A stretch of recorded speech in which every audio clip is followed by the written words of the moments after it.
let's begin episode 4 of Understanding America. In this episode, we're going to conclude this book, which is A Voyage Long and Strange by Tony Horwitz.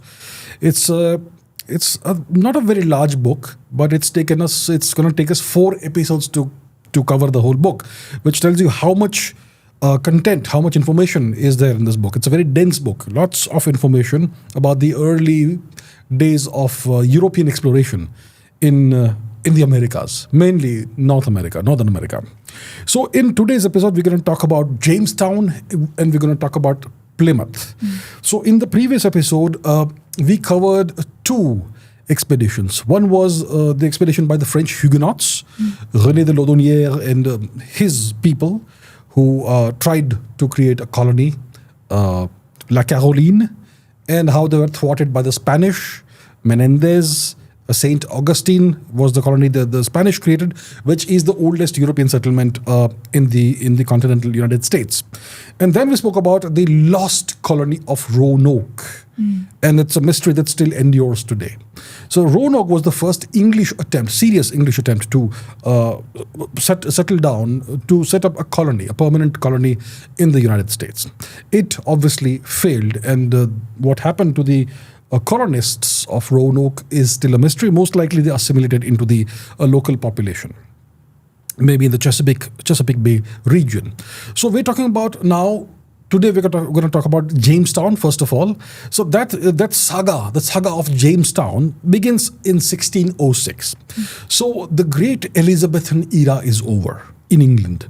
She dies, the great Queen Elizabeth, the Virgin Queen. She dies in 1603, and her cousin James becomes King of England. And that leads to the fall of people like Raleigh, who eventually was executed in 1618, if I am not mistaken. But we are now going to talk about this new era. So the English are now aware that, there is a significant amount of potential in colonizing the New World. And this position paper by Richard Hakluyt laid out 23 reasons for England to colonize the New World, and these are very hard-headed reasons. No mumbo jumbo of converting the natives and all that. It was all about geopolitical expansion and essentially putting yourself in a position where you can rule the world. That's what it was. So Jamestown is the first permanent English settlement in what would eventually become the United States. That's Jamestown. And it was founded in 1607. Okay? And in the United States, it's overshadowed in popular memory by Plymouth, which is a settlement that was founded in 1620. But Jamestown is the first proper English settlement, permanent English settlement in the United States. So we know that England started late, okay, in the whole matter of colonization. The Spanish were far ahead of them, and the French as well. But then, so Spain and France had already had footholds in the New World.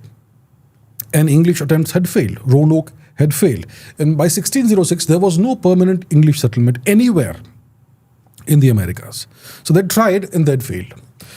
And what happens is that in 1588, while Elizabeth was still the queen, the English defeated a Spanish invasive force, the Spanish Armada, in 1588, and that significantly bolstered English confidence.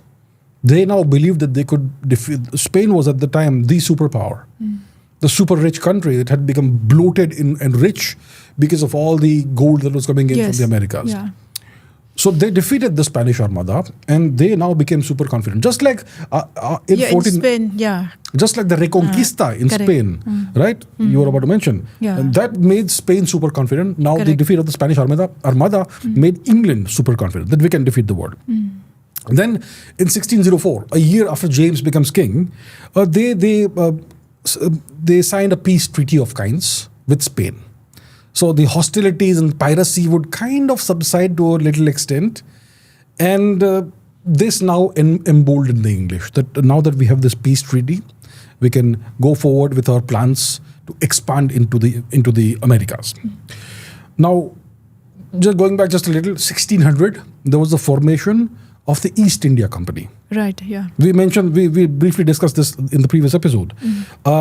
So the English merchants started forming joint stock companies. They would pool their available resources and wealth together, and how much money they put in the company, that would decide how much stock they would own. And these joint stock companies would essentially pool the assets of the merchants and also pool the risk. So no one person would have to bear the entire risk. Yeah. So these were private companies. These were private entrepreneurs. So you had joint stock companies like the East India Company, which was all about expanding eastward. And in 1606, there was the formation of the Virginia Company. So Sir Francis Drake had named this part of the United States north of Florida as Virginia. Right? He never visited the place, but he called it Virginia.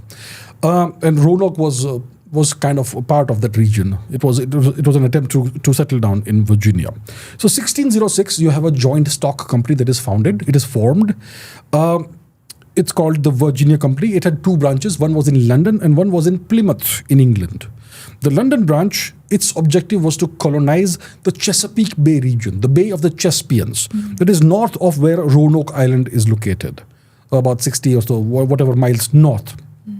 And the Plymouth branch, it targeted the settlement of New Virginia, or North Virginia, which eventually came to be known as New England. It's still called New England today, that region. Okay, so this company had two branches, London and Plymouth.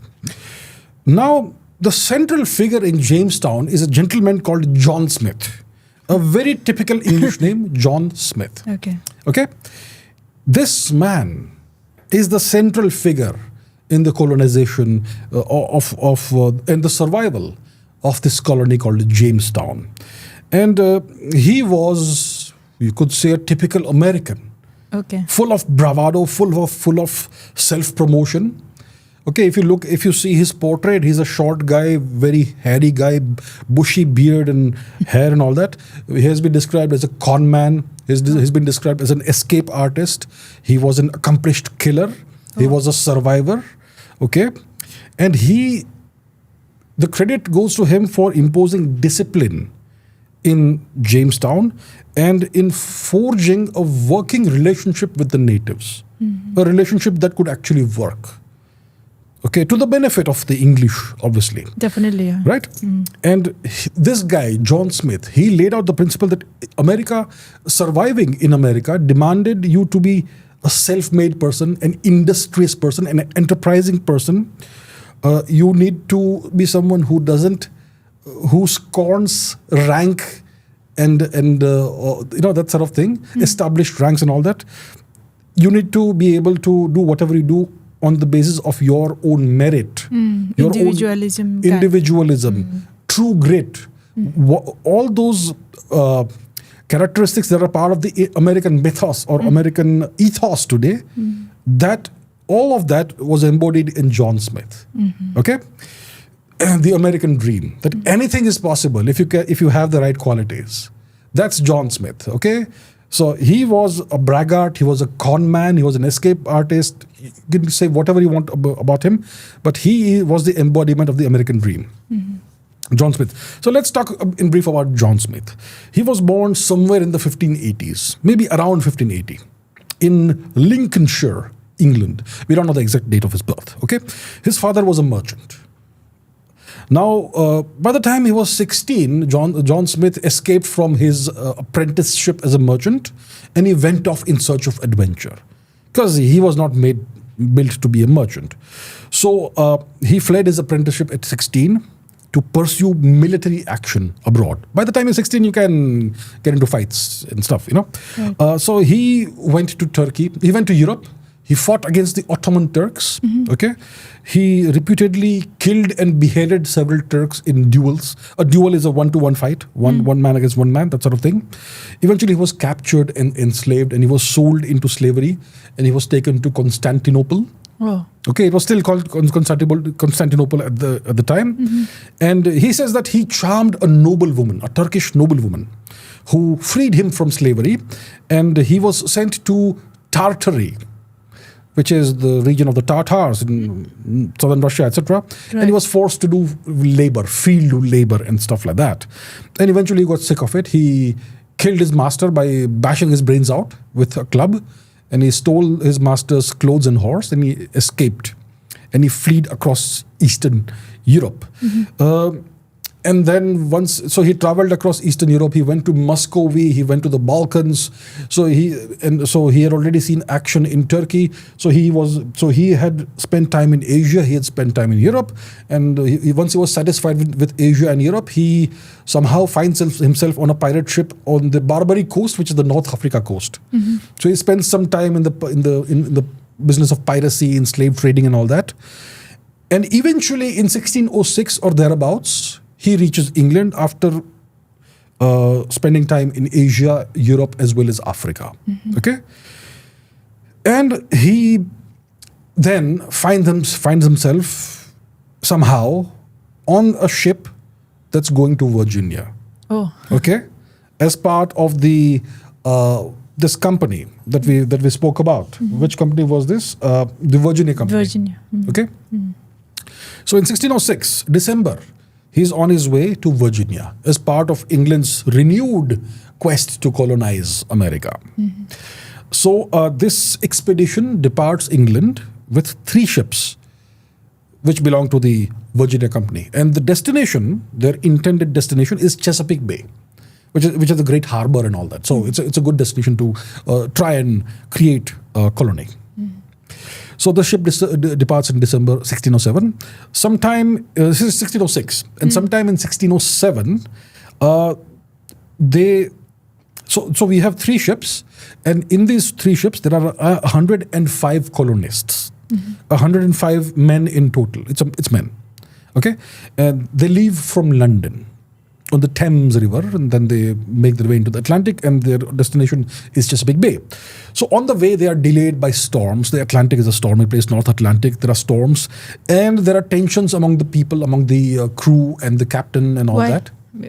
We don't know the details. Okay, but there are tensions, and John Smith is accused of plotting against the leadership. Oh. He's accused of plotting against the leadership. He is accused of being mutinous, and he is imprisoned. He is put in chains, and he comes close to being hanged. Oh. Okay? But he survives. He manages to not get hanged. But he travels the Atlantic in chains. He's in chains. Now, in 1607, in May of 1607, the convoy eventually reaches Chesapeake Bay. And the settlers, they establish a fort, which they call James Fort. It eventually is known as Jamestown. It's named after their king, James. And as soon as they land, they are attacked by natives because they are foreigners who have come and encroach upon native land. And the natives by this time know that the Europeans are trouble. Correct. They don't mean anything good. They're here to create trouble and steal our land and kill us and that sort of thing. So the moment they land, they're attacked by natives. So from the very beginning, there is hostility with the natives. Okay? So after they land, they have to open sealed orders from the Virginia Company. The instructions, they knew that the Virginia Company had given them sealed orders. The instructions were, you don't open this until you reach your destination in Chesapeake Bay. So once they reach, they open the sealed orders. And the sealed orders say that you will have 7 people who will lead you. 7 people. 6 of these people are older guys in their 40s and 50s. They are high-born people, nobility kind of aristocracy, that sort of thing, high-ranking people. And the 7th is John Smith, who's 27 years old. Okay? So John Smith is named as one of the leaders. Wow. The chains obviously disappeared now. Okay? Yeah. So that's what happens. Surprise. So Virginia Company sees the potential in this guy, John Smith. Now they find a nice peninsula in the Chesapeake Bay region. You go a few miles up a river, which is now called the James River. There is this peninsula.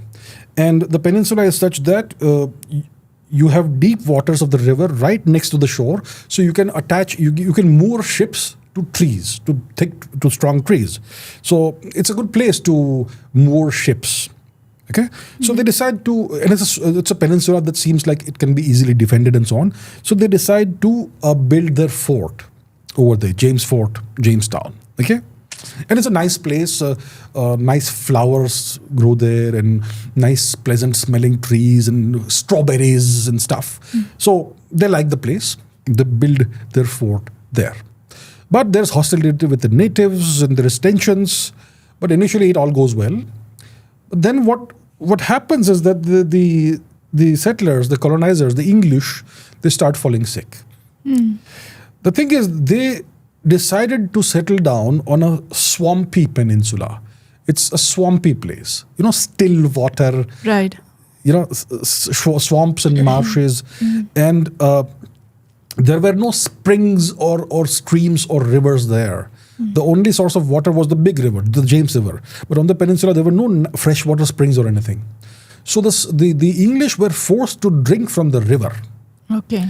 The river was near the sea because it's the Chesapeake Bay region.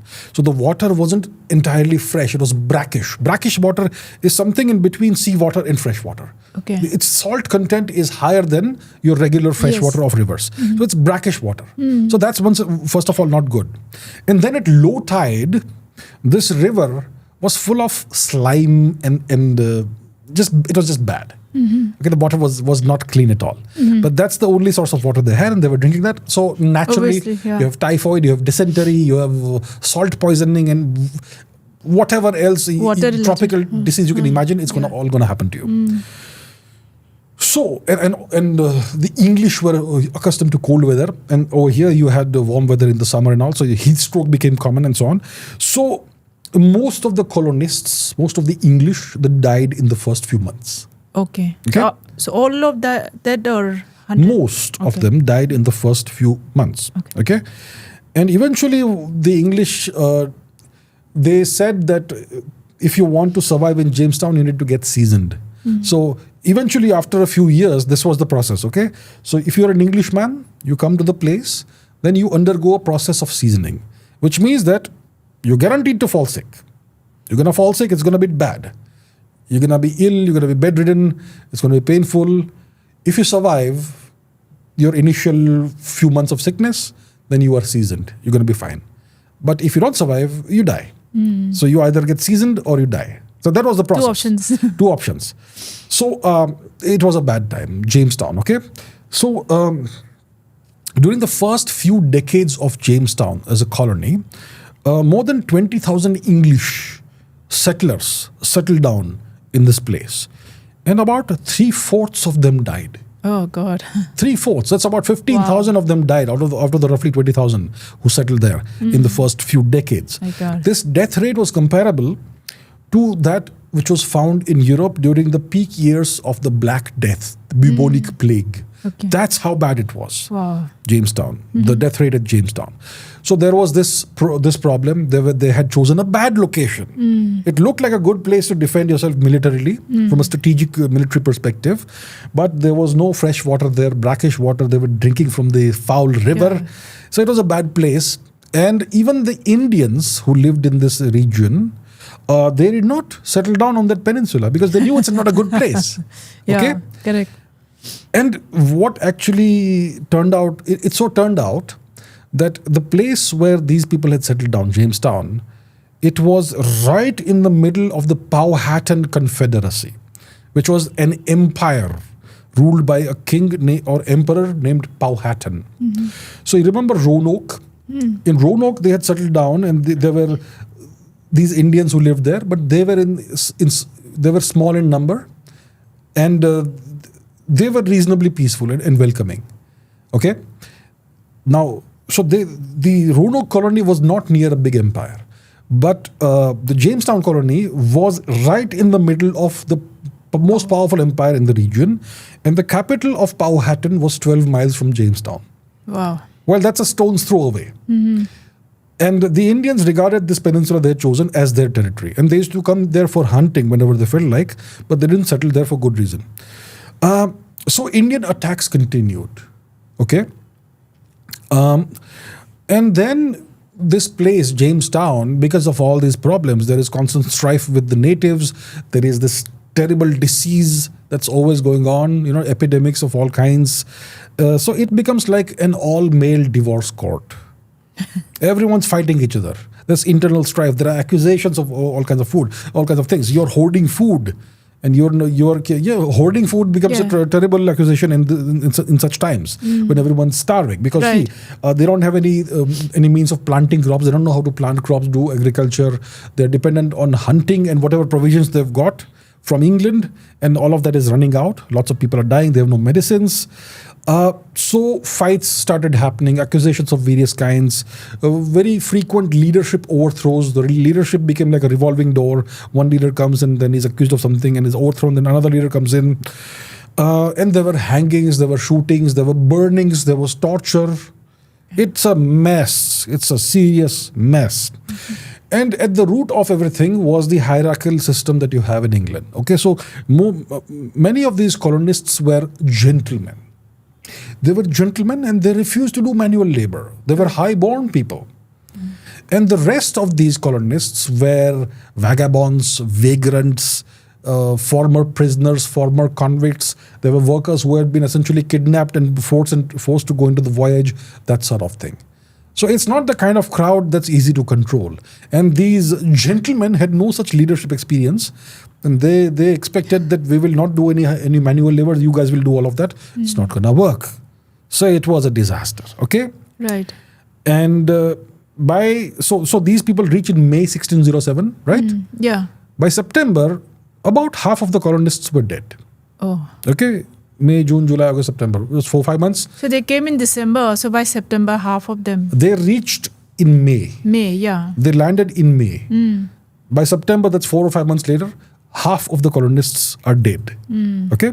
They set off from London in December. They landed in Jamestown 5 months. in May. Right. And by September, half are gone. Roughly. So it's like June, July, August, September, in 4 months. 4 months. Oh, God. Yeah, about 4 months. 4 months. And most of these colonists, they died from disease and starvation. Right. Lack of food. Now there's a miracle that happens. The Indians are super hostile, right? They see these Englishmen are dying off. And so the miracle is that the Indians arrived with supplies of corn, fish, meat, bread, and other food. And they offered it to the English. Please eat this and don't die. And so that miracle contributed to the survival of Jamestown. Otherwise, they were dead. They were doomed otherwise. So the question is, why did the Indians decide to relieve the English? Right. Why? They may have judged that these English were more useful alive than dead. Okay? So these Indians of this region, they were no strangers to Europeans. They had lots of experience with the Europeans. About 20 or so years ago, they had massacred a Spanish Jesuit mission. Who had come there to convert them to Christianity. They were massacred, and they had other experience with Europeans as well. So and they saw that the English ships and the English settlers, they brought useful things. They brought copper kettles, they brought axes, they brought metal, they brought other goods with them. And they saw that these Englishmen were skilled with cannons and muskets, which was a kind of primitive rifle. So the Indians probably decided that these people, they are useful alive than more useful alive than dead, and they can be leveraged against other tribes that we are at war with. Because the Americas were a huge place and various confederations were hostile to each other. So they knew that these people, they are clueless, they are helpless, they are drinking foul water, they don't even know how to survive, they don't know how to plant anything. If needed, we can kill them off. Just by leaving them alone, and they'll die on their own. We don't have to kill them. So that's probably the thinking that went behind this. So the Indians decided that let's keep them alive. They may be useful to us. But what they did not know is that their rescue of the English unleashed the one man. Yeah, the James guy. The one man, John Smith. Oh, yeah, sorry. John Smith, the one man capable of mobilizing the entire colony. Okay? So now half the people are dead. The leadership is discredited. They are not able to, maintain order in the colony. They're not able to have the colony survive. The Indians have ensured the colony survives, not the leaders. So the leadership is discredited.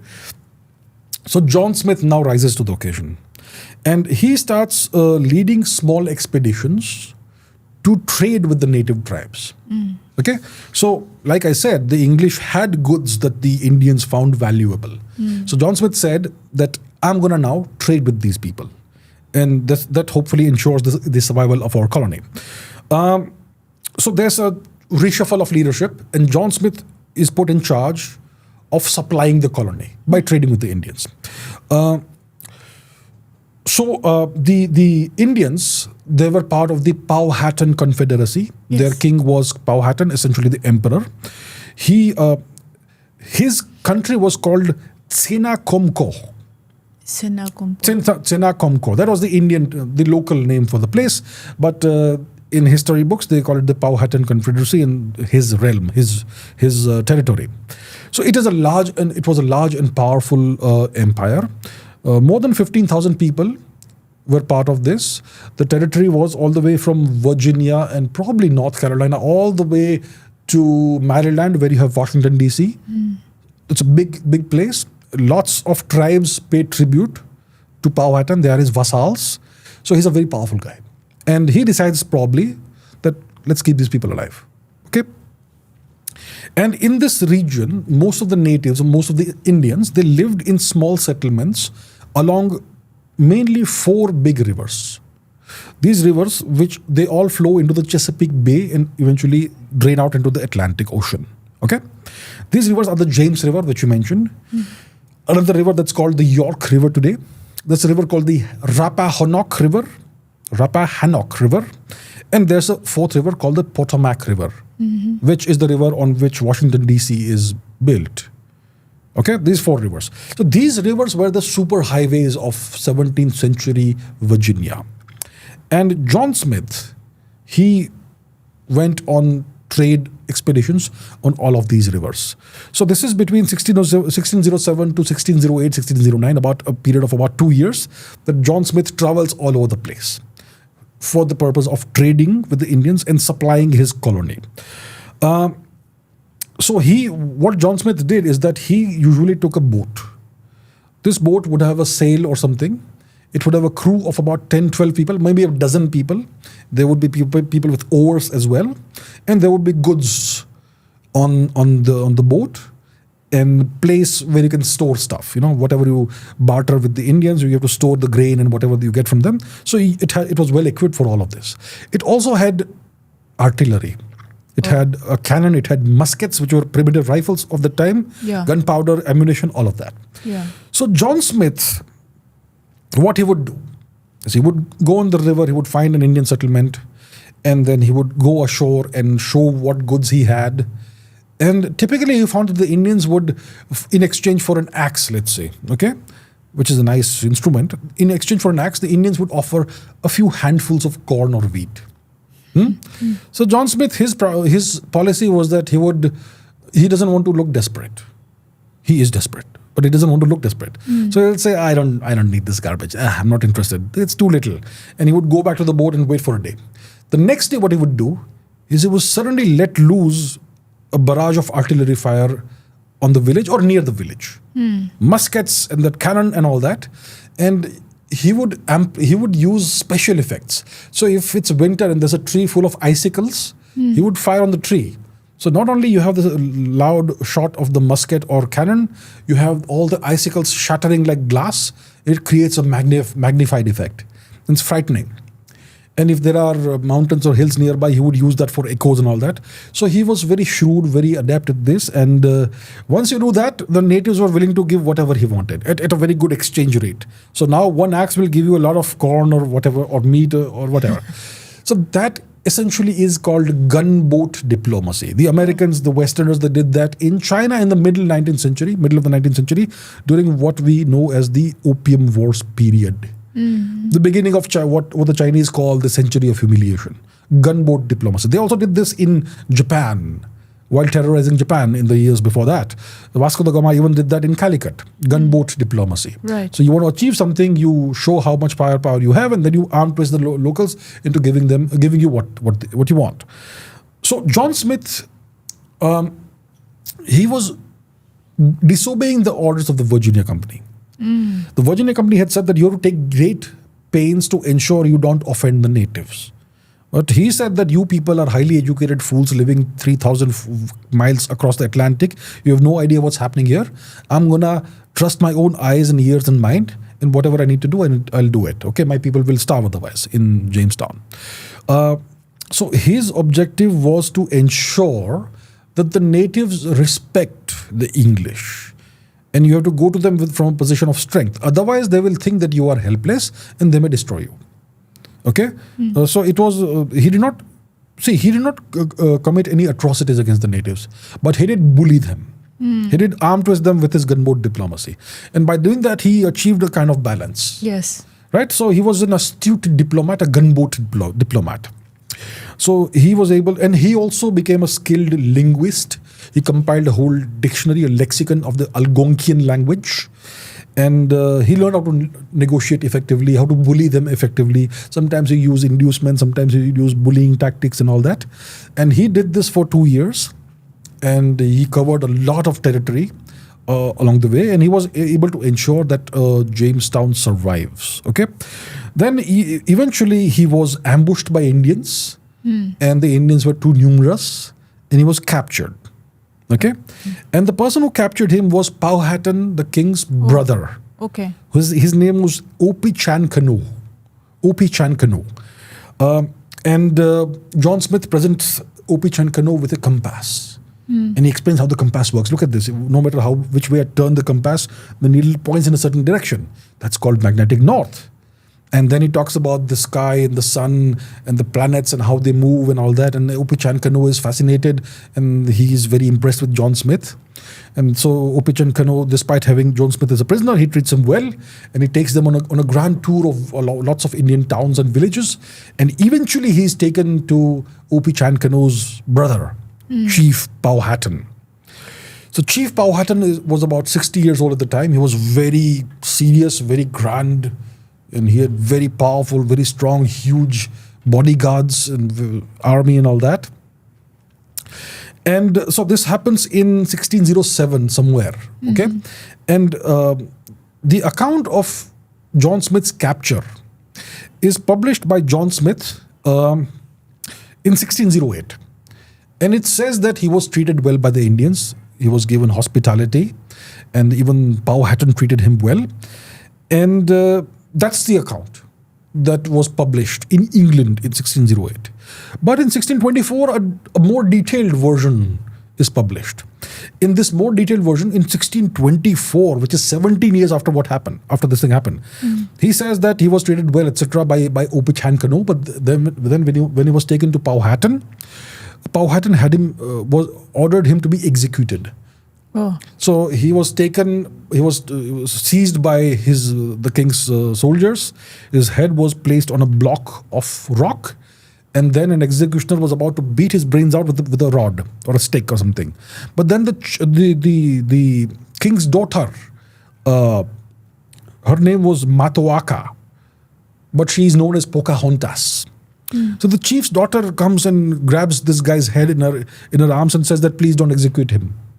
And so the chief, Powhatan then changes his mind and says that, okay, let's not execute him. And so the story that was published in 1624 was that the daughter, the princess of the Powhatan nation, she's the one who rescued him from being executed. Wow. Now, when Hernando de Soto, which we cover, whose expedition we covered in the second episode. When he reached Florida, he found a Spaniard there, Juan Ortiz, who was a survivor of the Narvaez expedition. Right, yeah. Okay? And Juan Ortiz had given an account which was very much like this, that he was going to be executed, but one of the princesses of the small tribe, whose king was about to execute him, she intervened. And that's how he was allowed to live. Juan Ortiz. And Juan Ortiz was eventually, he became the interpreter for the De Soto expedition. So this account was available in England by the 1600s. So maybe, just maybe, John Smith may have read this account and maybe he embellished his story. He's quite capable of that. He was also, a good, right? he was a good salesman, right? Good narrator. He understood the power of a great narrative, a great story. So maybe he incorporated Juan Ortiz's account into his story, perhaps. But this girl, Matoaka, Pocahontas, is a historical figure. She did exist. And she was about 10 years old at the time when this thing happened, in 1607. She was 10. She was 10 years old at the time. So he must be like 19 if he was born in 1588. He was born in 1580, let's say. We're talking about 1607. Yeah. That's 27. Yeah. 27. Right, yeah. And the girl is about 10 years old. So she was probably born in 1597. Right. Okay? That's the math. Okay? So possibly it was just an exaggeration. Maybe he stole the story of Juan Ortiz and incorporated that into his account. Or maybe if it really happened, maybe it was just a ritual adoption ceremony that you do a mock execution. You don't actually execute the person, but you see how much fortitude and character this person has. Will they start crying and wailing, or will they just take it like a man? That sort of thing. Maybe. So we don't know what exactly happened, but he was a great storyteller, a great narrative builder. The first account was published in England in 1608, which does not mention any execution attempt. In 1624, there's this long, wonderful story of Pocahontas intervening and saving him. So Pocahontas was about 10 at the time. And eventually stories, this story was embellished even further. And I don't know who created the story that there was a romance between the two, between John Smith and Pocahontas. He's 27, she's 10. There cannot be a romance between a 27-year-old man and a child. But eventually, there's a Disney movie.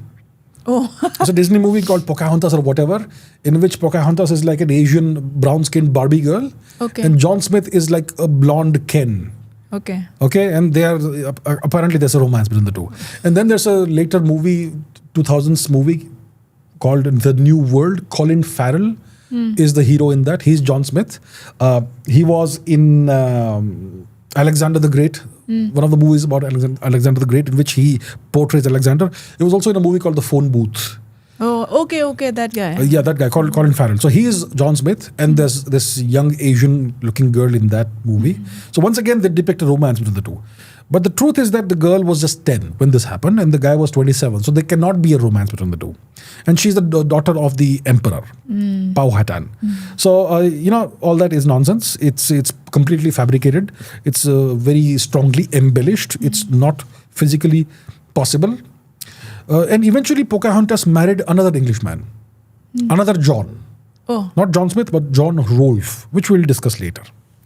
Okay, so John Smith, coming back to him, he is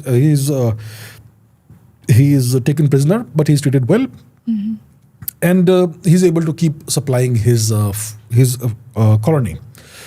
So, what made John Smith exceptional is his recognition that survival in the Americas meant that you have to learn to live like an American.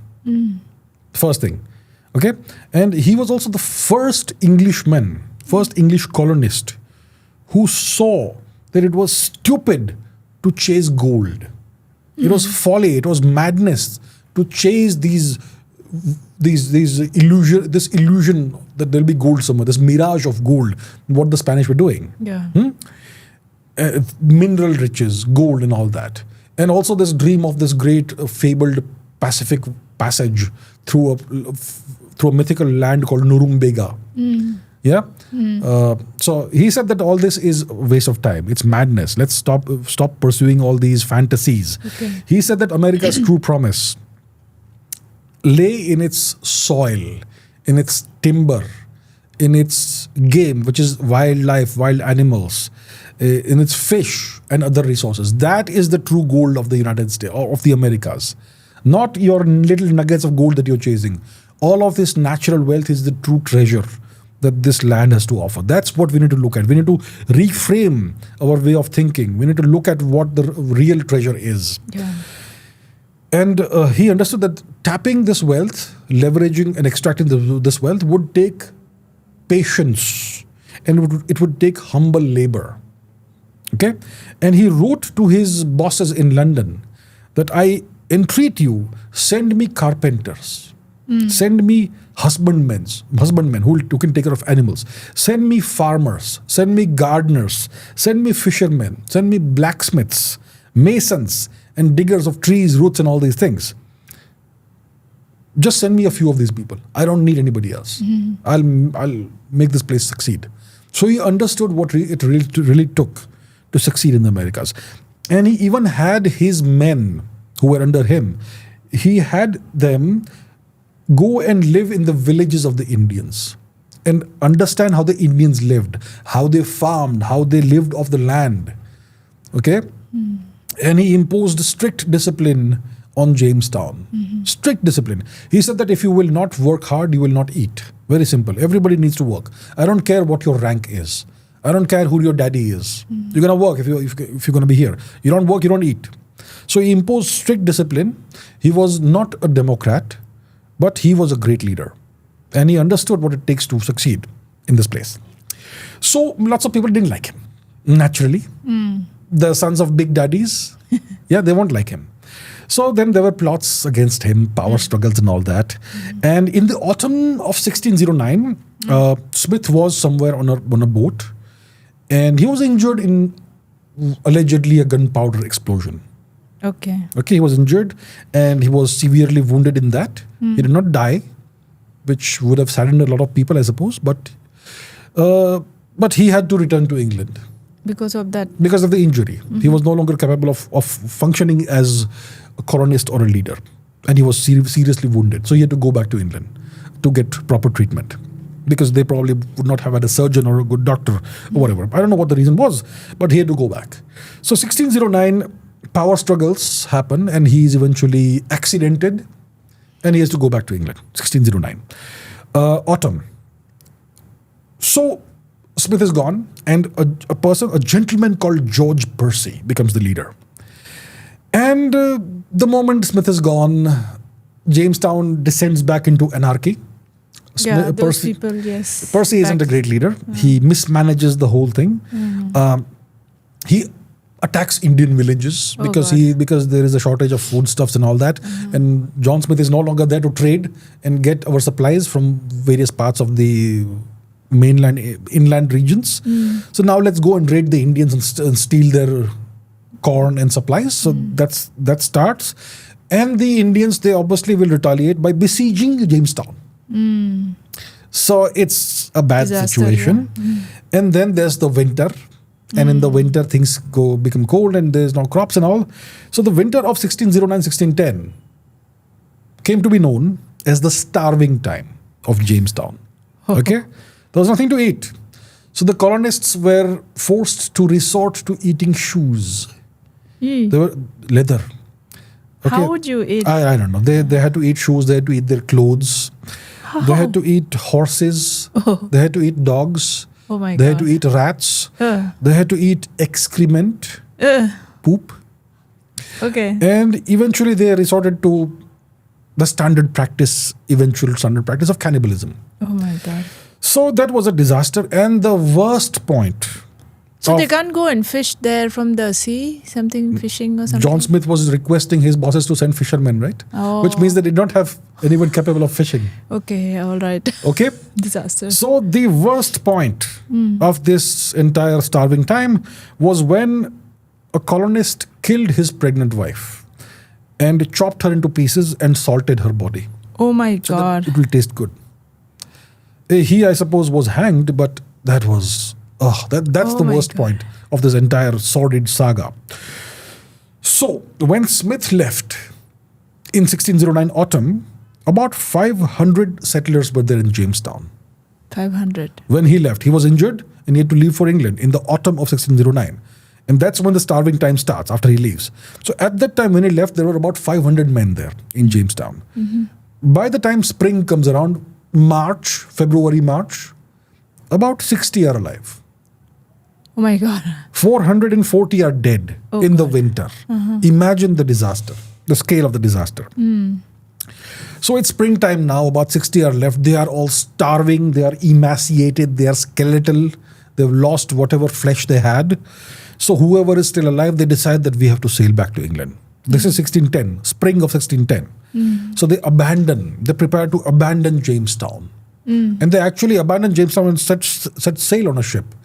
And the moment they set sail on the ship, they just barely starting to move out.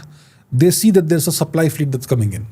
Oh. Okay, so a supply fleet arrived just as they were beginning to leave.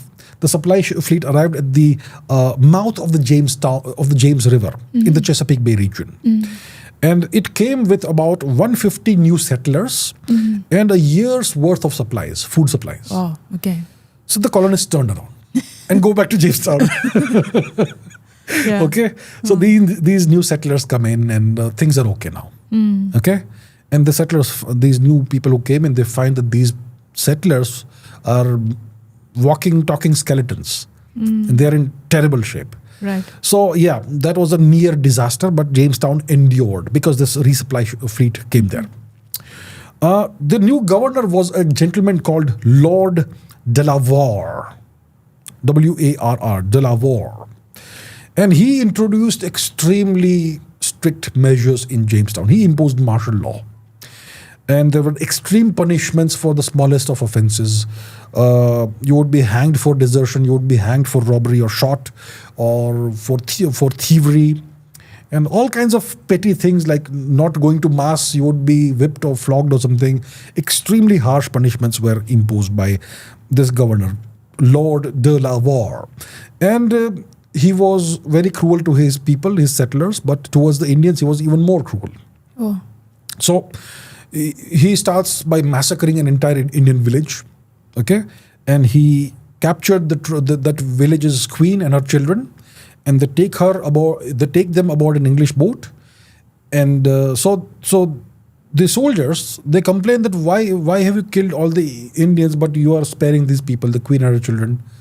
So they become very angry. So then they decide to throw the children in the water and shoot their brains out. Oh. So that's what they do. They throw the children in the water, in the river, and they shoot their brains out. They blow their brains out with muskets. But what about the queen? What about the queen? So Lord Delaware was angry when he came to know that only the children were killed and the Indians were killed. Why was the queen not killed? So he orders, let's burn her. Oh my God. Have her burned alive. But George Percy, the previous leader, he prevails upon Lord Delaware to be more merciful. Let's not burn her. What's the point? You want to kill her? Let's kill her. So they take her in the woods and stab her there. Merciful.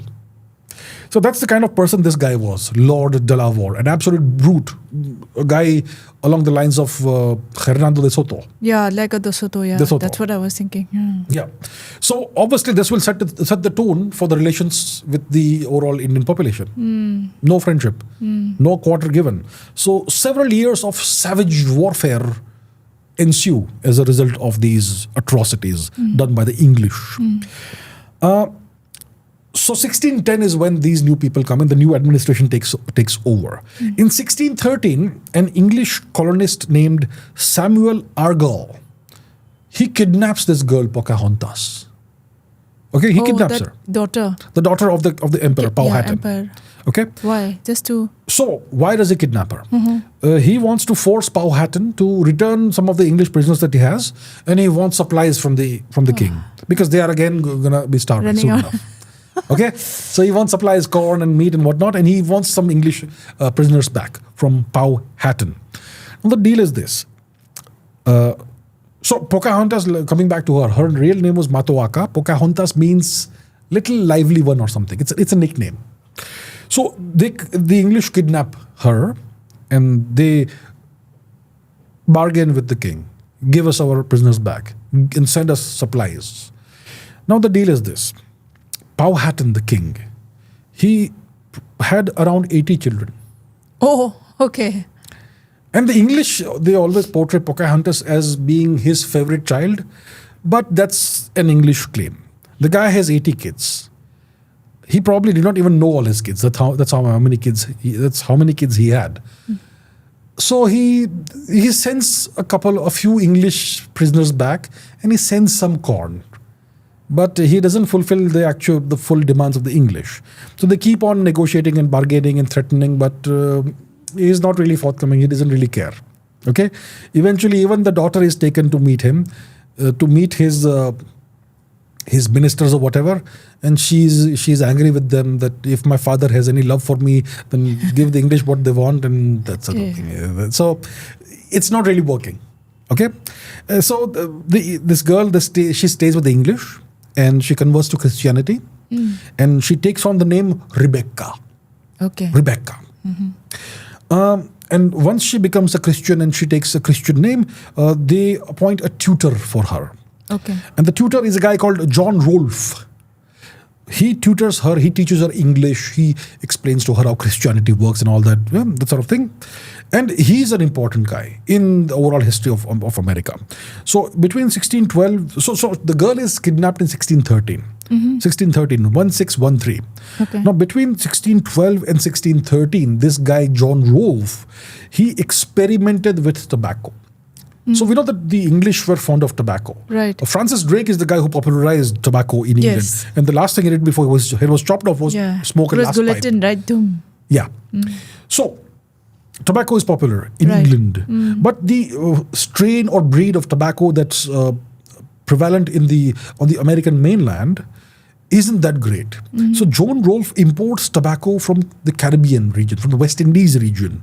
And he experiments with various strains, and he breeds better strains and all that. Okay? So he comes up with a strain of tobacco that is sweeter and much more profitable than the local variety. So it's a tobacco breeder. So he's the guy who is the tutor of Pocahontas in 1613 onwards. And John Rolfe becomes the colony's economic savior. He turns Jamestown into a thriving tobacco exporting settlement. They start exporting tobacco by the ton. Okay. Wow. Super lucrative. Suddenly it becomes financially profitable. And he falls in love with the girl. Okay, John Rolfe falls in love with Pocahontas, and he writes to the governor that I am madly in love with this girl. I know it is not proper. She is a native and I'm a white man, but I can't help myself and blah, blah, blah. And what happens is that by this time, by 1614, when he has fallen in love with her and all that, everyone's exhausted. Okay, everyone's exhausted of the fighting. The Indians as well as the English were exhausted by the non-stop warfare. And they were seeking a way to end the warfare without losing face. So the prospect of this marriage suddenly became attractive to everybody. So, and you know, the English had failed to collect a full ransom for the girl from her father. The father was not interested. He didn't care. He'd take her, kill her. He was not really interested in this matter. So the governor decides that for the good of the plantation and for the good of the colony, I will approve this marriage. Okay? And the girl's father also approved the marriage. He said, okay, so let's turn this into a political union and we become allies. Okay. And this should lead to a ceasefire. So the father of the girl, the emperor, he approves the marriage, and he sends two of her brothers to attend the marriage. He sends one of his brothers also. So Pocahontas' marriage with John Rolfe happens in 1614 in April. In 1614 April, it is attended by two of her brothers and one of her uncles. So that makes it official that her father is approved. Political, yes. Yeah. Right? And this then it secures a period of peace. And that period of peace is called the Pocahontas Peace. And the colonists and the Powhatan Confederacy become allies of sorts. They stop all the warfare. And this kind of demonstrates for the English, for a brief period of time, that there's a hope of assimilating the Indians into our culture and into English society through conversions and intermarriage. Their objective was never conversions, but conversion, they saw over here it worked. So maybe we can, we can experiment with this. We can try it out in the future. So yeah, that's the deal with Pocahontas. So within a few years after this, settlers in this place were growing John Rolfe's tobacco strain, the West Indian strain, to the exclusion of all other crops. They were only growing this. Tobacco. And they were exporting this tobacco by the ton to England, and they were gaining tremendous profits for the Virginia Company. So tobacco was the gold the Europeans were seeking in the Americas. It wasn't the metal. The real gold. Tobacco turned out to be the real gold for the English. The Spaniards never understood this. The English Understood. they understood this. They discovered what the real gold was. So, so there's a period of peace, Pocahontas peace. She gets married in April 1614. In 1616, the Virginia Company sponsors her trip to England with her husband and her little baby. She has a baby now. Okay. Okay? And the objective is to showcase the successful civilization of an Indian princess. We have civilized the daughter of the great Emperor Powhatan. We've turned her into an English woman. And look at her; she's married one of our guys, and she has a child. Yeah. So Pocahontas comes to England in 1616, and she's taken on a grand tour of the country. She meets royalty, she meets nobility, she attends all kinds of very high-profile events, court festivities, and she also sat for a very famous portrait, the only portrait that survives of her from her time, in which she is dressed as an English woman, and the artist has done his best to make her look like an English woman. But obviously her appearance is that of an Indian, a Native American, right? And during her trip to England, she meets John Smith again. Oh. The guy who was injured and he had to go back to England. So she meets him again. It is a brief reunion meeting with him. Kind of awkward. She reminds John Smith that he had made promises to her father. He has not kept them, that sort of thing. And that sort of thing. So it was a brief and slightly awkward meeting with John Smith. But John Smith was pleased to see that she is doing so well, and she is more civilized than most Indian ladies, most English ladies that we have here. And she's more regal, and she's like a real princess. So he was happy to see that. So there was an awkward brief reunion with John Smith. In 1617, Pocahontas and her husband, John Rolfe, they get ready to go back to England, but Pocahontas and her son Thomas, they both fall sick, so the journey is delayed for a while. Then they recover to a certain extent, and they set off again on the journey.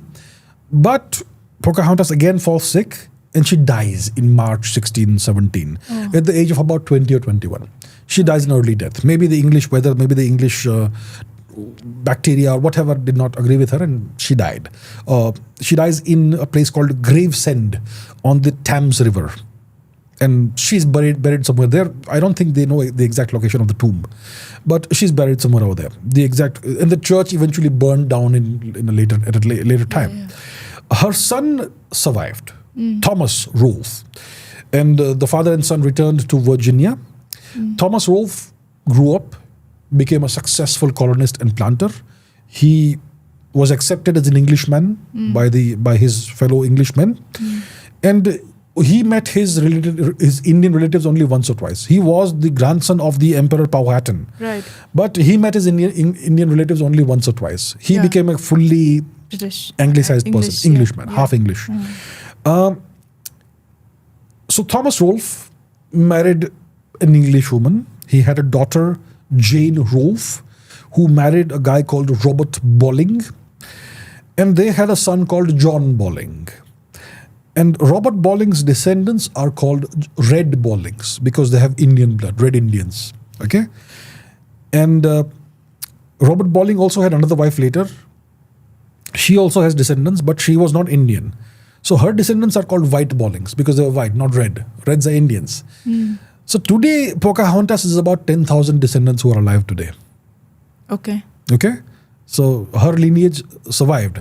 So, and there's another class of Bollings who are the blue Bollings, who are people who have made up fake ancestry and they have come out of the blue. So they're red, white, and blue Bollings. Red, white, blue, the American flag. Okay.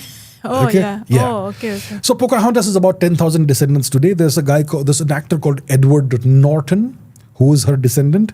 He was Brad Pitt's alter ego in Fight Club. Have you seen Fight Club? Yes. Yeah. Oh, okay. So that guy with the bruises on black eyes and all that. Okay. That's Edward Norton. He's descended from Pocahontas. And there are about 10,000 people or so, 10,000 or so people alive today who are descended from her. Now, John Rolfe, he is marginalized in popular myth. Popular imagination in the United States today, it focuses on John Smith. Okay? But John Rolfe is kind of forgotten. His contributions were major. Okay? Marriage to Pocahontas obviously changed the history. princess, yeah. But his introduction of tobacco, his experimentation with tobacco, and his creation of a better tobacco strain, which made Jamestown so prosperous, that is a big deal, and that transformed the fortunes of Jamestown. But it's overshadowed by this fake story of this fake romance between Pocahontas and John Smith, which never happened. But in the popular imagination, that's what people believe happened. And John Rolfe is forgotten. But that's how history often goes. And there are multiple societies and groups in Virginia today that celebrate ancestral ties to these early colonists. And there was an old Virginia law. There was a racist law, which had something called the Pocahontas exception, which says that it was called the one drop law or something. We'll talk about it again. If you have even one drop of non-white blood, you are considered to be black or colored. But you're allowed to have about 1/16 Indian ancestry. Then we'll still call you white, because many of them had Pocahontas' ancestry, right? So descent, having Pocahontas as your ancestor, is extremely prized among the white people, which is a strange kind of thing, because it was such a racist society and they marginalized the Indians so badly and destroyed them. But descent from this one person is really prized. That is like being royalty. Yeah. Okay? That sort of thing. It's kind of how the Spanish had this lady called Malinche, who and descent from her is also especially prized among the Spanish in the Spanish society even today. She was a lady from South America who was a collaborator of the Spanish. But we'll not go into her story today. This story of John Smith and Pocahontas having a romance, it's completely wrong. Movies have been made about that, but it is an absolute lie. It's an absolute myth. Now, what about John Smith? What happened to him? So we know he was injured in a gunpowder explosion or some kind of sabotage, perhaps, in 1609. He was injured badly. He had to go back to England. So he never went back to Jamestown after that.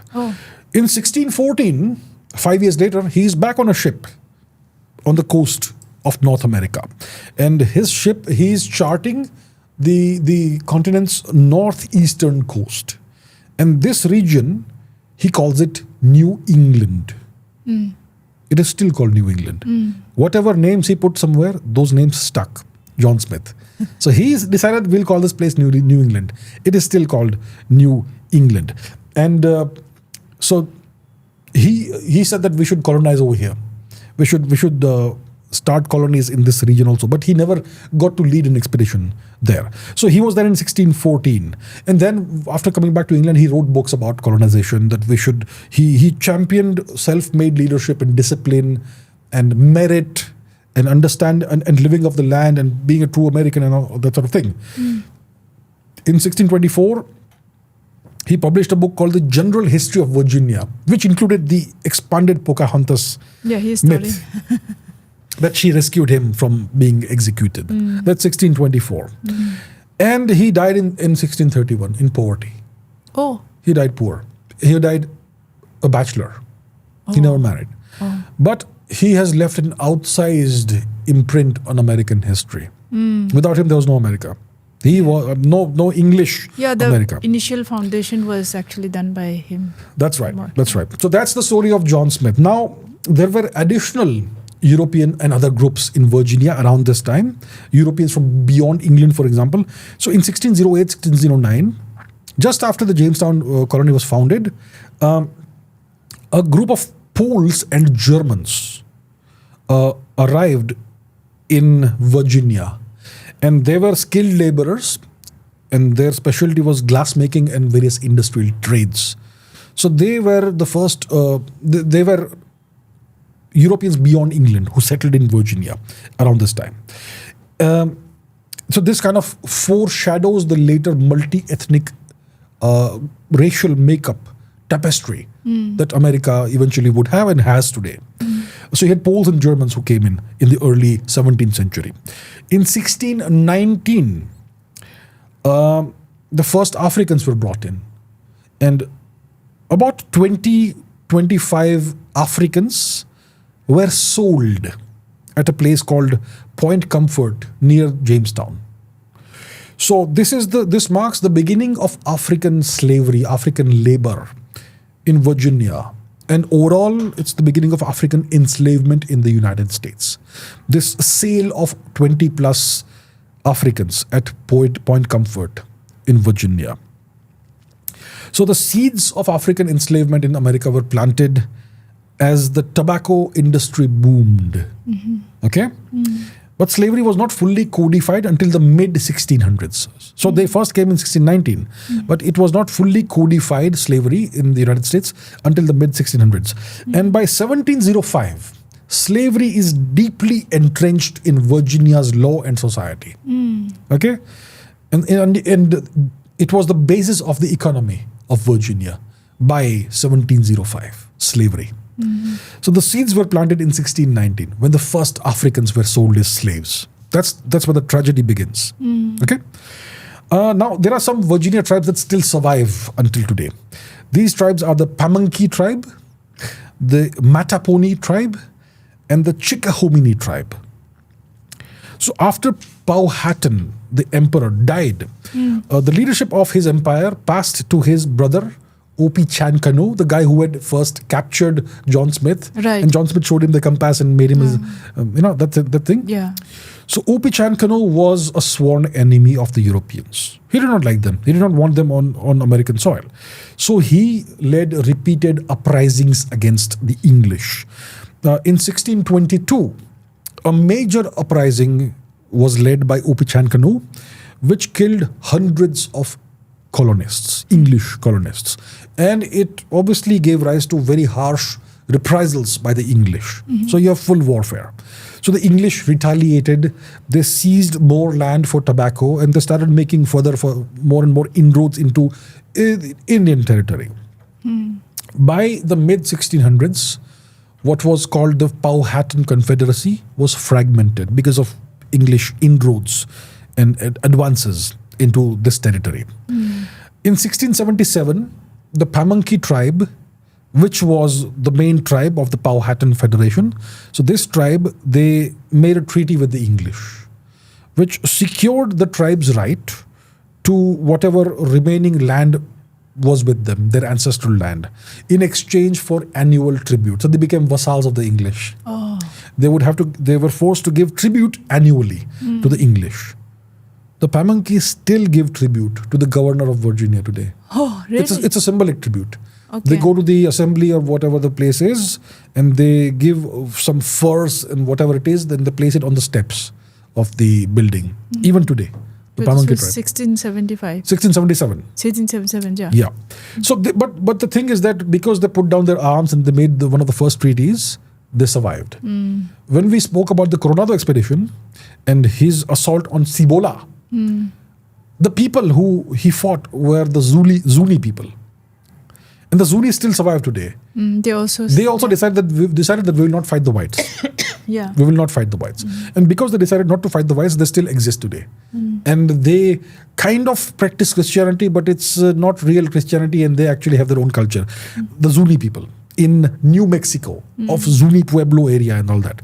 Similarly, the Pamunkey people, they are also like the Zuni. They keep some distance from the whites and they practice their own way of life. Obviously, it's very hard to do that because you want education, you want all the material comforts that the world has to give. You can't stay living off the land, fishing and hunting and trapping and wearing skins and living off boats. So it's hard. And many of the Pamunkey tribe people are now marrying with white people and all, and their kids have blonde hair and blue eyes and all. That's how it goes. But yeah, but they still their reservation still exists on their ancient ancestral land, the Pamunkey people, and they've tried to continue their lifestyle, traditional fishing, pot making, but obviously they have modern livelihoods and homes, many of them, especially the younger ones. So the challenges they face are assimilation into the white population. That is the biggest one. Yeah. Out marriage means marrying into the white population. Very minimal tribal ceremony and culture is left. Like some people will say that, my father remembered all the verses of our songs and all that, and all the rituals of various ceremonies, but I never bothered to learn them. Now that my father is dead, I wish I had learned that. And that's how things are dying out. So they still try to maintain a sense of their land and heritage, but as the ethnicity dilutes through out marriage, it becomes more and more difficult. Definitely. So it may not exist for long, perhaps, but that's the deal. Excuse me. So that's the deal with the Pamunkey tribe, which was the tribe of Powhatan and Opi Chankano. Now, fast forward to the 1900s. Okay, there was an act that was passed in Virginia by the General Assembly of Virginia, which it was called the Racial Integrity Act, also known as the One Drop Rule. It said that anybody who has even a drop of non-white blood will be classified as colored, as a colored person. Okay, not Indian, not black, just colored. So this act erased the difference between the blacks and between the African origin people and the natives, and it classified everybody as colored people. And this law was led by a guy called Walter Plecker, who was a racist. So he was the one who said that we need to reclassify all people. Okay, he said that they should be reclassified as the N-word, Negro. And he actually destroyed the records of the Indians. And if an Indian person had a birth certificate that said native or whatever, it was erased and it was reclassified as colored. So they destroyed records and they edited records. And because of that, and once you were classified as colored, and it was said that you have partial African ancestry, then the government could take away your land from you. So this was a means of stealing the land of the people who still had their ancestral land with them because of the 1677 treaty. So what this did is that it forced the Indians to keep a big distance from the black people. Because if you had a black friend or something, then the government would say that maybe you are a mixed person, so you have no right to your land. Because only Indians have the right to the land. Black people had no land in those days. So this created a racial divide and racial tensions between the Indians or the natives and the black people. Okay? And this Racial Integrity Act had something called, like I said, the Pocahontas exception. So the Pocahontas exception was that if you had 1/16 or less Indian blood, then you could be considered white. But if you had even a drop of black blood, you were not white. So 1/16 is what? Half means one parent, 1/4 means one grandparent, 1/8 means one great grandparent, 1/16 means one great great grandparent. So there were people at the time who were descended from Pocahontas, and they had about 1/16 Indian ancestry. So to accommodate those people who prized and valued that Pocahontas ancestry, they made the Pocahontas exception a part of the law. 1/16 Indian blood or less was allowed, and you could still be considered white. So those people who have that ancestry, they consider themselves to be royalty in Virginia because she was the daughter of the emperor.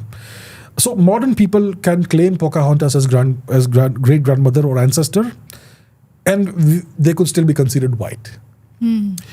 So this guy Walter Plecker was an absolute villain. He destroyed tribal records. He created all kinds of hurdles for the modern recognition of Virginia tribes by the government. And because of his destruction of records, even today, it's a huge problem for the people who live in Virginia, for the Indians who live in Virginia. So he drove a wedge between the Indian and black communities. And so tribes would avoid contact with Africans because it was a dangerous thing for them. And the prohibition, and this Racial Integrity Act it placed a prohibition on interracial marriage. If a white person married a black or mixed race or Indian woman, they would go to jail. It was a felony. Both would go to jail. Oh my God. So this was in force until 1967, when the U.S. Supreme Court, I believe, overturned this law. Excuse me. And the case was called Loving versus Virginia. Okay, so that's the story of Jamestown. That's the story of Jamestown. It was a disaster in the beginning. Tremendous struggle they faced in the initial years. Very high death rates. They chose a very bad piece of land to settle on. Okay, very poor foresight, poor planning, poor environmental challenges, and constant strife with the natives. So and constant strife within also among each other. So this nearly doomed the colony multiple times, but it somehow survived, and mainly because of John Smith. Right. John Smith was the guy who turned things around. He imposed discipline. He started trading with the natives. He traded in such a way that they were neither enemies nor friends. He made sure that the Indians respected him. They saw him as dangerous through his gunboat diplomacy. And he embodied a new kind of leadership in the Americas, merit-based leadership, not rank-based leadership. Okay? Then he obviously was sidelined eventually through whatever thing. And then Pocahontas becomes a very major player. She was a child initially. She was an intermediary who helped the settlers. She eventually became a bridge between two cultures. And she was also a tool of propaganda for the Virginia Company. Yeah. And her descendants still live in the place today. Then she married John Rolfe. He was the guy who turned around the economic fortunes of Jamestown by introducing a very high quality tobacco strain, which made Jamestown tremendously profitable. And that was the real gold, the true gold that the Europeans were seeking. And his marriage with Pocahontas secured peace between the colonists and the natives. Now, conflict and disease, decimated the native populations, and eventually, and you had the emergence of African slavery also. So you have not just the whites now; you also have African slaves who are being brought in large numbers, and the natives are being decimated by strife, by warfare, and also by disease. So they're losing their land, and eventually they had to do this agreement with this treaty 1677, in which they had to pay annual tribute in exchange for being able to retain their land. So in modern times, you had these racial laws that created complications, and that's overall the story of Jamestown. Okay, so that's one of the main things that we are covering today, Jamestown. The second and final story we are covering today, and as part of this book by Tony Horwitz, is Plymouth, the Plymouth settlement. That's the final settlement. So, what's the story of Plymouth? In 1602, okay, the year before Queen Elizabeth dies, she dies in 1603. In 1602, a sailor called Bartholomew Gosnold, he led an English voyage to the northeastern part of North America. Okay, the region which is now called Cape Cod, that region, and he was in search of a fabulous plant. So when the Spanish first destroyed, brutalized, and colonized South America, we're talking about the 16th century here. In the years after Columbus discovered America, which is 1492, then you had the Spanish who brutalized South America. The Spanish brought back a disease from South America. It's called syphilis. Syphilis, and it became an epidemic of some kind in Europe. Now it happens to be a sexually transmitted disease. Yes. Okay, syphilis, and the Europeans believed that there was this plant called sassafras, which was the cure for this disease. Okay, the Indians used this plant for various medicinal purposes. And the Europeans believed that sassafras was the plant that cured syphilis. And the Roanoke settlers had discovered sassafras in that region. So sassafras was known to grow in Virginia. And Bartholomew Gosnold went on this voyage in search for sassafras. He was hoping that he will find sassafras in this in this region, which was eventually called New England by John Smith in his 1614 voyage. But Bartholomew goes there in 1602. And he reaches a place where there's a tremendous amount of fish. His sailors are able to, haul in tremendous amounts of fish. So he calls that place Cape Cod. It's still called Cape Cod today. Cod is a kind of fish. And he comes across an island over there, which has lots of grape vines. Beautiful place. Okay. So he calls it Martha's Vineyard in memory and honor of his daughter. His daughter was called Martha. So Martha's Vineyard, it's still called that today. It's a great holiday destination and so on in that region, in the New England region.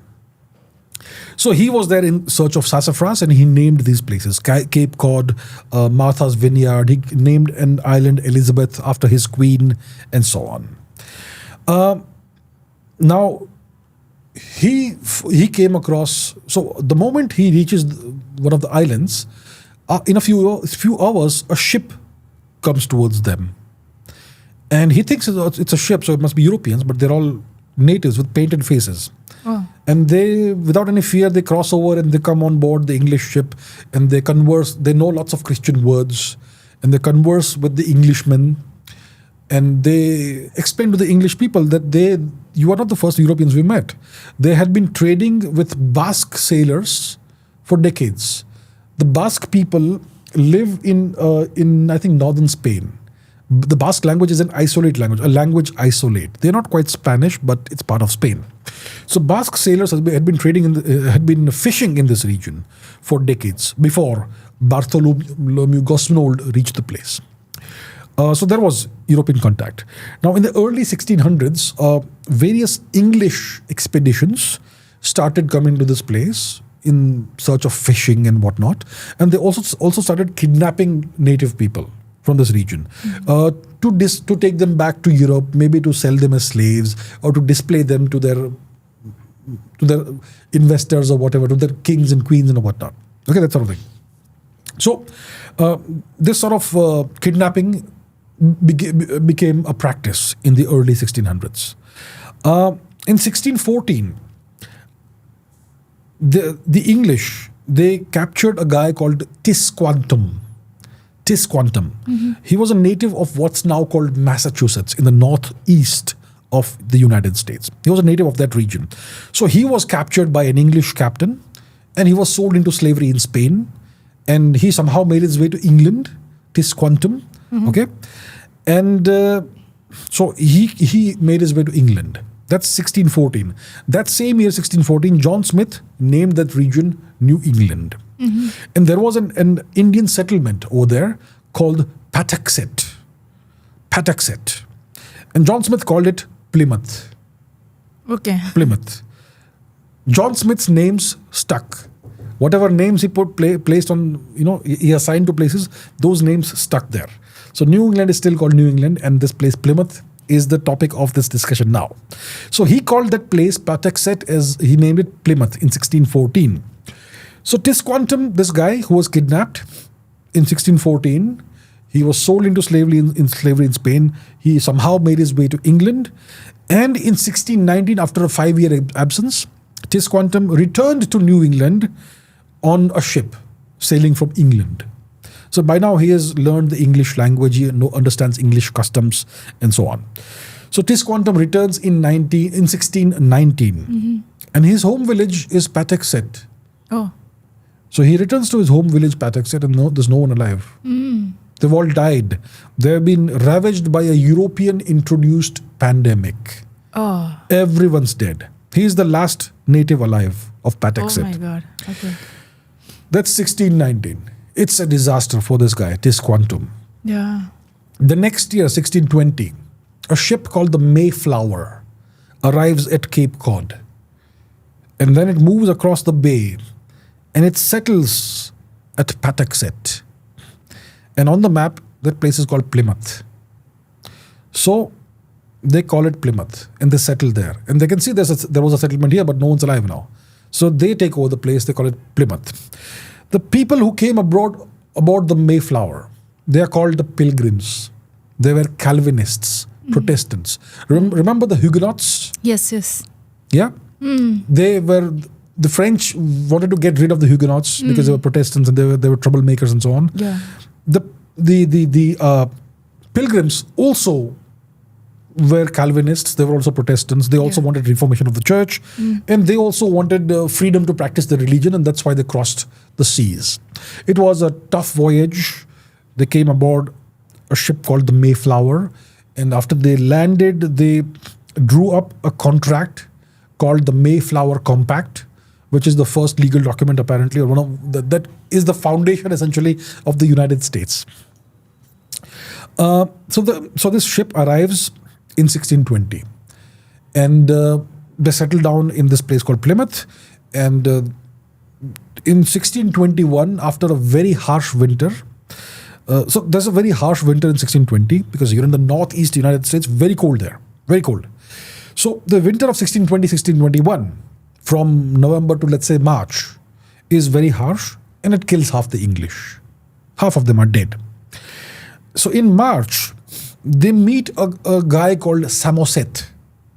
He is a refugee from the region of Maine, Maine, Maine.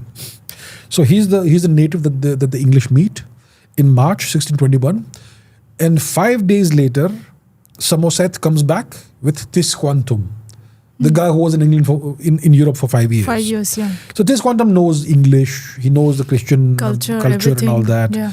So these people are really happy to meet Tisquantum. And Tisquantum teaches the English how to do agriculture, how to plant corn. You don't just make a hole and put a seed of corn in there. You make a hole, you put a small fish in there, and then you put a seed of corn. The fish will fertilize the plant. And that is a practice the English continued for at least a couple of centuries more. What they learned from Tisquantum in Plymouth in 1621. So he helps the English survive. He teaches them how to live off the land, how to be Americans essentially. And then the settlers are happy, and their first harvest has happened. It's a great thing. They think we're going to survive, we're going to make it. So they have a harvest feast. And they're about to have the feast when a large number of Indians comes there.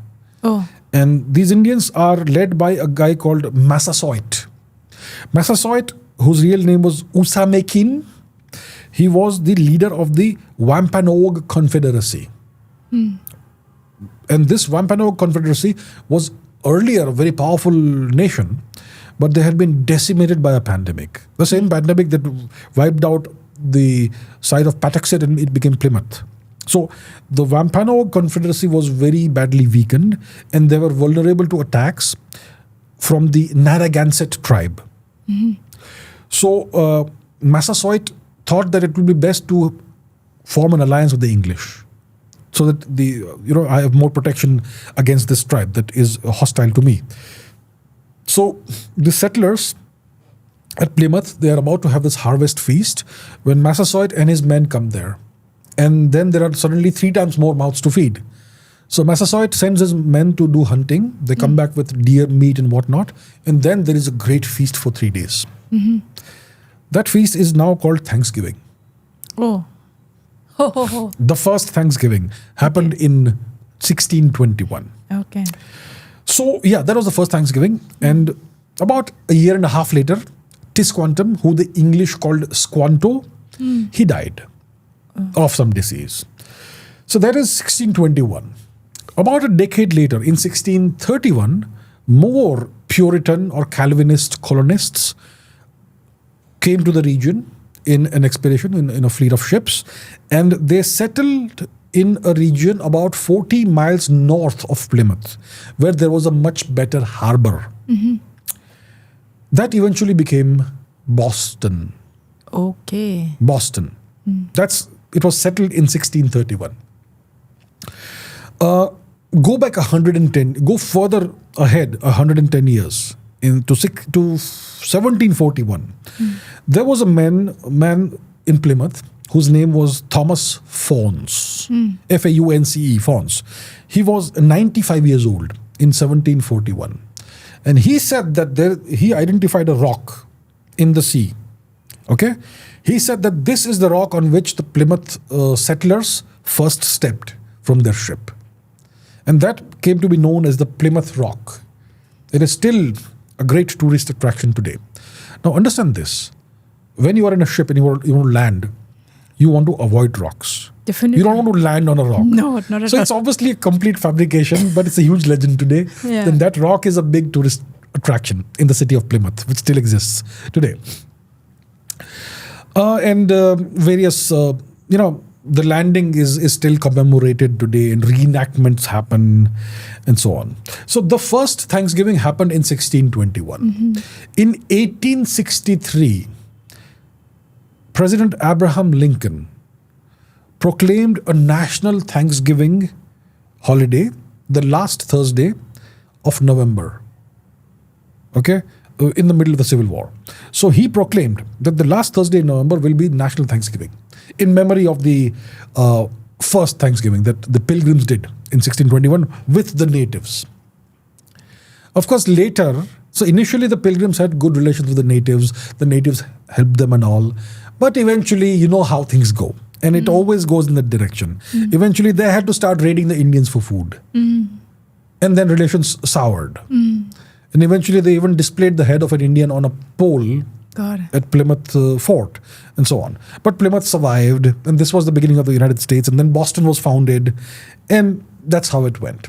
So in the US mythos or the US national consciousness, Jamestown is a problem. It was a very big disaster in US. It was the main guy was John Smith, who is not a reliable guy. He was a con man. So they don't want to think about Jamestown. They want to see Plymouth as the beginning of the United States. The Plymouth, the founders, the settlers of Plymouth were the Puritans, the pilgrims, right, the Protestants who came from England. So that is the true beginning of the United States. So Plymouth, I think it's called the hometown or something of the nation or something. So 1863, Abraham Lincoln says the last Thursday of November will be Thanksgiving Day. In 1939, Roosevelt, Franklin Roosevelt, the then president, he said that Thanksgiving will be moved ahead by a week to lengthen the Christmas shopping season, because shopping is also part of the American dream, you know. So today, Thanksgiving is a day of overeating, gluttony, all kinds of merrymaking, pageantry, football on TV. And you remember the pilgrims also on that day. The pilgrims were a very austere people. They wanted Christianity and religion and culture to be reformed. They even regarded Christmas as a corrupt holiday, papist holiday. And they wanted even Christmas to be banned. They wanted the singing to be banned. They wanted dancing to be banned. They wanted all merrymaking to be banned. And today Thanksgiving is the exact opposite of what the pilgrims wanted. But that's just how the trajectory of the nation has gone. So 1970 was the 350th anniversary of the landing of the pilgrims. And on that day, a Wampanoag leader, Indian leader, he organized a day of mourning, a protest at Plymouth to highlight the atrocities that were perpetrated on the Indians along the way after Thanksgiving. In the 1990s, there were more tensions, every time focused on Thanksgiving Day, because for the Indians, it was not a day of Thanksgiving, right? And there were clashes between the police and Indian protesters and all that. And eventually, Plymouth erected a plaque in, I think, 1996, recognizing native grievances. So what are the grievances? It officially recognized a day of mourning of the natives. It recognized the genocide of millions of Indians, of natives of the region. Yes. It recognized the theft of their land. And it recognized the relentless and continuing assault on their culture. So that's some progress that's happened when it comes to native rights. So that is the story of Plymouth. It is regarded in the American national consciousness as the beginning of the United States. That's where the story of the United States begins. At Plymouth Rock, at that rock in the sea, which it was not really like. So that's the thing. That's where the book ends. So we have covered a lot of history in this book. It's not a very long book. It's about 380, 390 pages if you exclude the appendix and other things. And we have covered a lot. We started with the Vikings. We started with, it starts with Eirik the Red. But before Eirik the Red, there was Bjarni Herjolfsson. Yes, Bjarni Herjolfsson, who got lost on the way to Greenland, and he saw the coast of North America, and he said it's a terrible place. There's no point going there, and he is regarded as one of the big fools of history. And then Eirik the Red never saw North America, but his children they visited North America. First of them was Leif Erikson, who was a very straightforward person, nothing like his mad father, mad, murderous, homicidal father. But Leif Erikson was the first guy to actually go on land, or go ashore in North America. Then there is his brother Thorvald or Thorstein. Thorfinnsson something. Thorfinnsson comes later. One of his brothers, he follows in Leif Erikson's footsteps. Then Thorfinn. Thorfinn with Gudrid, they go there and a child is born, Snorri Thorfinnsson. And then the last person to go is the sister, Freydis, who's absolutely crazy, just like her father. And she massacres people and all that. But eventually the Viking sagas happen and the Vikings stop going there and the whole story is forgotten. So the Vikings did not really leave a long-lasting mark on the Americas. But we have the first World Heritage Site, Los Olmedos, in what they called Vinland, and it's been discovered. Then you have the voyages of Christopher Columbus. This guy was always lost. He thought he had reached India, but he discovers the Americas in 1492, and he does 3 or 4 voyages, and then the Spaniards start colonizing the place. For a long time, they are only based in Hispaniola and Cuba. But then in 50 years, they colonize a region that's larger than the Roman Empire at its peak. And then we covered various expeditions like the Panfilo de Narvaez expedition, which includes the story of what's his name? So many names, right? Not Bartolomé de las Casas, but we are talking about Cabeza de Vaca. So the Cabeza de Vaca story is very interesting. He was a real survivor and he became a proponent of Indian rights, just like Bartolomé de las Casas. Then there was the mini expedition of the father, the friar, Marcos de Niza. He came back with very tall tales of 7 great cities of gold, Cibola. And that's what led to the Coronado expedition. And Coronado was very disappointed because he found nothing. And Coronado was quite brutal, but not as brutal as Hernando de Soto. These were all mainly failed expeditions. But they learned a lot about the geography and the people along the way. And then we spoke about the French foray into America, René de Laudonnière, the Huguenots. That story, they founded La Caroline, a fort called La Caroline, and then they were foiled by the Spaniards, who founded Saint Augustine, and they massacred the French at a place called Matanzas, a river called the Matanzas River, and that happened. And then we spoke about Roanoke, the lost colony. And then today we have discussed Jamestown, whose hero was John Smith, and also Plymouth, which is officially the mythical beginnings of the United States as a nation. So that's all that's covered in this book. And so those religious people, they came in this area in 1631, right? The last chapter that we spoke about today. Okay, you mean the Pilgrims? The Pilgrims, 1620 is when they landed at Plymouth, Patuxet. But in 1631, a new group of the same people, Protestants, they land about 40 or so miles north of Patuxet. Boston. This is how the Boston. And they found what eventually becomes Boston, that harbor region. So the Thanksgiving was done between the natives and this pilgrimage. So that was in the 1631. So 1621. that is 1621. So that is the official recognition by the Americans, right? They don't want to talk about the how in the initial in 1607 and all that, how those people came in from. I'm not talking about the Spanish and French. I'm talking about the English. Jamestown. Yeah, Jamestown. So that part, from 16. Jamestown is it's an inconvenient story. Yeah, that is Jamestown was a disaster. Yeah, so that time, so 1607 to the until 1620, that part is like. They want not to wipe there. it off. They want to brush it under the carpet. Yeah. So that's what I'm just trying to, just listening to all this chronology of what had happened. I'll tell you why. Jamestown, if you look at what happens in Jamestown, there's no great tale of courage and grit and determination and heroism and survival. Nothing. It's all underhand tactics and gunboat diplomacy and killings and burnings and torture and shootings and hangings. It shows the worst of the human instinct. Right. What happened in Jamestown. There's no austere heroism, austere survival, true grit, which is the American ethos, which you can kind of find in the story of Plymouth. These people, they came looking for religious freedom, and they wanted to practice religion and the freedom of religion. And then when they reached Plymouth, they drew up this contract, the Mayflower Compact, which set forth democracy and the rule of law and equality among men, but not non-whites, and so on.